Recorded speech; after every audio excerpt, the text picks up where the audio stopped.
বাইকের কুল স্টার্ট কি? আমরা অনেকেই শুনে থাকি যে বাইকে কুল স্টার্ট দিতে হবে। অনেকেই জানি, অনেকেই জানি না। চলেন রিভাইজ করি। কুল স্টার্টটা আর কিচ্ছু না।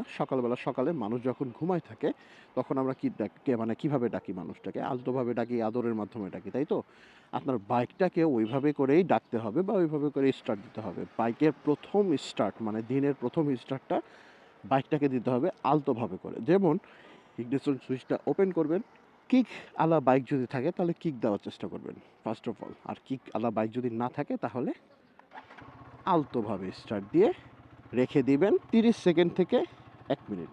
এটাই হলো গিয়ে বাইকের কোল্ড স্টার্ট। আচ্ছা, এই স্টার্টের কারণে বাইকের মেল ফাংশনটা ভালো হয়, হ্যাঁ? এত গভীরে যাব না, জাস্ট এতটুকুই বলবো, কুল স্টার্ট দেওয়া বাইকের জন্য ভালো, বাইকের ইঞ্জিনের জন্য ভালো। বাইক ১ম যখন আপনি স্টার্ট করে ভ্যাঁ, ভ্যাঁ করে পিকআপ বাড়িয়ে দিবেন,